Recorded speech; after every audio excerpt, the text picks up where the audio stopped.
Fala galera, tudo bem com vocês? Na aula de hoje nós vamos falar sobre os conflitos no campo no início da República Brasileira. Mas antes disso, eu quero pedir para vocês se inscreverem no nosso canal, darem like no vídeo e ativarem o sininho. E agora, bora para a aula! Bom gente, o início da República Brasileira foi extremamente conturbado, tava uma bagunça. Mas antes da gente falar disso, se você não assistiu as duas aulas que nós temos aqui no canal que falam sobre como o Brasil chegou até a República e como foram os primeiros anos dela, você precisa correr aqui no nosso canal, assistir essas aulas e depois você volta aqui para a gente entender como aconteceram esses conflitos. Bom, no final do século XIX, o que mais tinha no Brasil era latifúndio, monocultura e técnicas rudimentares, antigas. Isso, galera, já nos mostra que, apesar da gente ter virado uma república, as características da nossa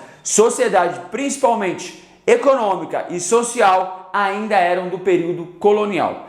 Precisamos lembrar também que, apesar da abolição da escravatura em 1888, isso não significou a modernização das relações de trabalho e a criação de leis de proteção ao trabalhador. Então esse é o panorama geral. Nesse cenário, então, galera, de um país subdesenvolvido e que tinha uma super exploração dos trabalhadores, que era agravada por um regime político eleitoral excludente, surgiram movimentos sociais baseados na religiosidade e na liderança messiânica. O primeiro conflito que surgiu foi Canudos. Muito importante esse conflito, galera. Neste conflito nós temos um personagem principal. Ele se chama Antônio Vicente Mendes Maciel, mais conhecido como Antônio Conselheiro. Esse Antônio Conselheiro nasceu por volta de 1830 lá no interior do Ceará.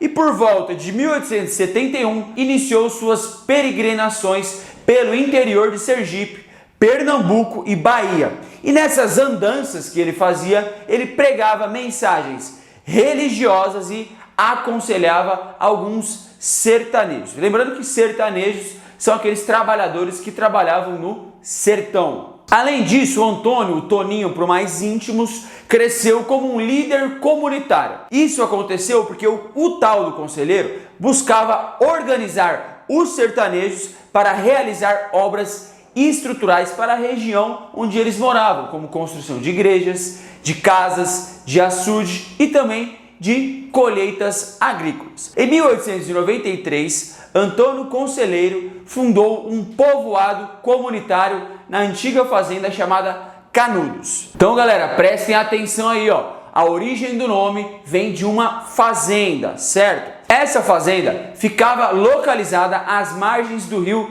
Vaza Barris, na Bahia.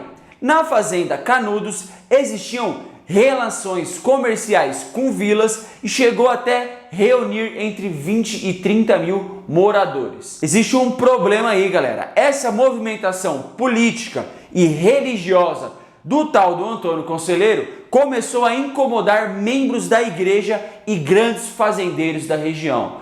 Lógico, né, galera? É muito simples e eu te explico. Incomodou a igreja porque os fiéis que antes iam para a igreja agora seguiam Antônio. E os trabalhadores que iam trabalhar em grandes fazendas agora iam para Canudos, que é a fazenda do Antônio Conselheiro. E lógico, né, gente? Esse movimento iria e foi reprimido, porque tanto a igreja quanto os grandes fazendeiros eram da elite brasileira. E a elite brasileira é, e até hoje é, quem comanda esse país. Por causa disso, o governo da época interferiu e justificou essa interferência em Canudos, dizendo que as pregações de Antônio tinham fundamentos monarquistas e representavam uma ameaça republicana. Nesse momento, galera, a revolta de Canudos vai se iniciar. Peguem a linha histórica, estamos em 1896. As forças federais e as forças baianas iniciaram a campanha militar para destruir Canudos. E apesar da superioridade bélica, o exército do governo federal mais os baianos foi derrotados pelos soldados do Antônio Conselheiro, na primeira, na segunda e na terceira expedição. Então Canudos foi destruído apenas na quarta expedição, quando mais de 10 mil homens fortemente armados foram enviados ao sertão baiano para atacá-lo e acabar com tudo. Essa quarta expedição, gente, durou 3 meses e o Arraial foi derrotado pelas forças republicanas em 5 de outubro de 1897. Neste contexto de guerra e conflito, galera, a maior parte dos habitantes de Canudos foi morta. Há também relatos de civis que contam que mesmo após a queda do Arraial lá de Canudos, muitos prisioneiros foram mortos e várias crianças abandonadas e entregues à doação. Então o governo republicano estava dando um recado: não se rebelem contra a elite brasileira. E mesmo se você não se rebelar, se você fizer qualquer coisa que a gente não goste, a gente vai acabar com tudo. E foi isso que aconteceu. Bom, outra revolta muito importante foi a Guerra do Contestado. Essa Guerra do Contestado durou 4 anos, entre 1912 e 1916. E essa foi a maior revolta civil ocorrida no Brasil republicano. Então, no início do século XX, existiam muitos agricultores e poceiros que estavam estabelecidos justamente nessa divisa. O problema surgiu quando fazendeiros interessados na extração de erva mate e madeira começaram a ocupar esses territórios. Além desse problema, galera, existia a presença de grandes companhias estrangeiras envolvidas na construção de estradas de ferro, que também reduziam o espaço das lavouras de subsistência das famílias camponesas lá da época. Neste momento, galera, vão surgir vários movimentos messiânicos, tipo que o Antônio Conselheiro comandou lá na Bahia, e um dos pregadores que vai existir e que vai ter o maior número de adeptos era o monge José Maria. Do monge José Maria acreditavam que o fim do mundo estava próximo e que o movimento significaria a salvação da alma. Então, junto com esse grupo, José Maria uniu-se aos operários recrutados que estavam lá construindo a ferrovia e que tinham sido demitidos e proibidos de viver às margens da estrada. Então, a busca dessas pessoas por terra, por trabalho e por melhores condições de vida associou-se à religiosidade popular. E isso tornou as tensões sociais existentes na região ainda mais explosivas. Então, um conjunto de coisas acontecendo, galera. Essa guerra vai começar em 12 de outubro de 1912. O grupo do monge José Maria rumou até a cidade de Irani, que está hoje em Santa Catarina e que era o principal centro de disputa entre os dois estados, Paraná e Santa Catarina. Nesse momento, gente, as autoridades paranaenses acreditavam que os caboclos tinham sido enviados pelo governo de Santa Catarina e iniciaram uma violenta repressão que acabou matando o maior líder do movimento, o tal do José Maria. Bom, apesar da morte do líder José Maria, a crença de que o monge ressuscitaria levou o surgimento das cidades santas, por isso que chama Santa Catarina. E essas cidades eram comandadas por meninas e elas tinham visões e recebiam instruções diretamente de José Maria. Então é uma questão de comunicação meio espiritual que existia ali. Então, esse movimento que era extremamente religioso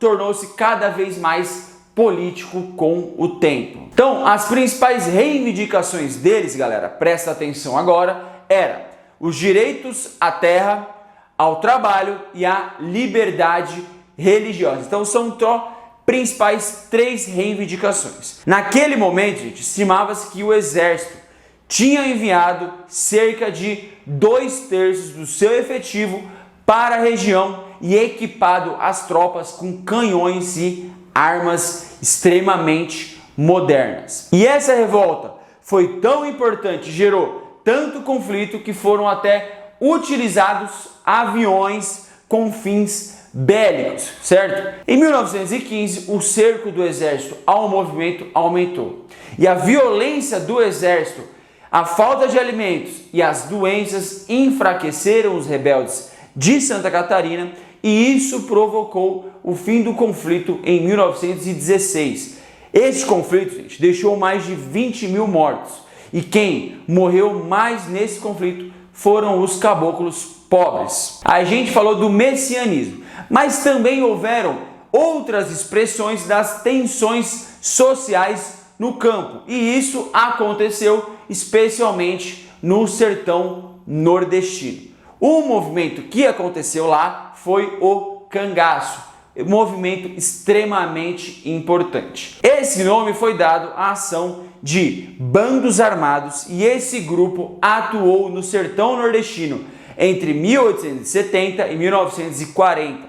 Eles percorriam o Nordeste promovendo assaltos, atacando fazendas e estabelecimentos comerciais. E lógico, né, galera? Se eles faziam tudo isso, precisavam fugir da polícia. O líder desse movimento era o cangaceiro Virgulino Ferreira da Silva, o famoso Lampião. Não se sabe ao certo quando Lampião nasceu. Existe uma estimativa que ele nasceu entre 1897 e 1900, mas sabe-se que ele nasceu em Serra Talhada, no estado de Pernambuco. Bom, o Lampião cresceu em um ambiente de violentas disputas entre famílias rivais. E o próprio pai foi morto por se envolver em desavenças que opunham alguns grupos inimigos. Por causa desse conflito, Lampião entrou no cangaço, formou seu próprio bando e liderou por quase 20 anos. Em 1938, o bando de Lampião foi localizado pela polícia na fazenda chamada Angico. Essa fazenda ficava localizada no sertão do estado de Sergipe. Nesse processo todo existia também a Maria Bonita, essa tal da Maria Bonita, que era a esposa do Lampião, e mais 9 cangaceiros foram decapitados pela polícia. Além da polícia cortar a cabeça desses cangaceiros, as cabeças ficaram expostas no Museu Nina Rodrigues até 1968 e depois disso elas foram enterradas. Bom, a visão da população nordestina principalmente sobre esse movimento do cangaço, existem duas visões na verdade. Uma visão que diz que era um movimento que tinha meio ali que era como o Robin Hood, certo? Que roubava dos ricos para dar para os pobres, e tinha a visão também que existe até hoje, que eles roubavam, eles assaltaram, eles eram ladrões, simplesmente, certo? Então existiam aí essas duas visões sobre o movimento do cangaço. Ao mesmo tempo, gente, existem essas duas visões, mas a gente não pode considerar essa galera toda, né, como os bandidos comuns. O cangaço, gente, foi uma expressão dos conflitos sociais, da miséria e da concentração da propriedade rural no sertão nordestino. Ou seja, o que produziu o cangaço foi justamente as condições inadequadas de miséria que esse povo vivia lá no sertão nordestino. Certo, galera? Essa foi a nossa aula de conflitos no campo na Primeira República Brasileira. Eu espero que vocês tenham gostado e até a próxima.